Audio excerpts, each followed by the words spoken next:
As happens periodically in our politics, one of the political parties, the coalition, the groups of people they have voting for them, will no longer be able to stay in the same party, and they will fall apart. In this case, it's going to be the Democrats. They have an uncomfortable hodgepodge of interest.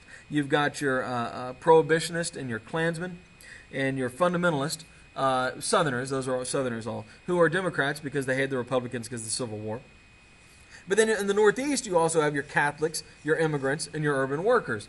And these groups are opposed on almost everything. And so when the 1924 Democratic National Convention rolls around, there's a huge fight between those who want to end prohibition and pass laws limiting the KKK and those who really like prohibition and, quite frankly, are in the KKK. It's really a fight between Southern rural Democrats and Northeastern urban Democrats. The Northeasterners want Al Smith to be the candidate for the Democrats. He is from New York City. He's a wet, meaning he's opposed to prohibition and he drinks himself.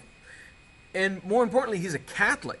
Now remember, the Southerners hate Catholics. They think Catholics are involved in a conspiracy to run the world.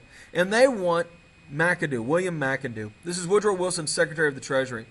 And he's a corporate lawyer who's filled with scandal, who's been involved in all kinds of shady deals that screwed over the American people and helped the corporations. But he very much embraces, defending the Klan and keeping prohibition around and appealing to that conservative Southern voter. The convention will cast 103 ballots with no winner. Neither Smith or McAdoo will back down.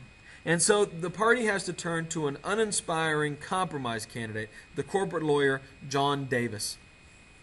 The Republicans have a sitting president, Calvin Coolidge, because William Harding has died in office. And he is going to crush this compromise candidate that nobody really wanted, Davis. In 1928, Al Smith actually gets the nomination. But the Southerners are extremely angry about this.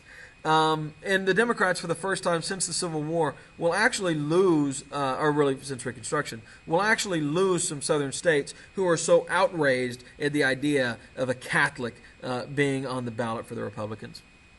Hoover runs. He's by now the symbol of a new middle-class prosperity. We'll get to him in a minute. And he is going to easily defeat Smith, who can't even carry the South. Can't even carry his home state of New York, for that matter.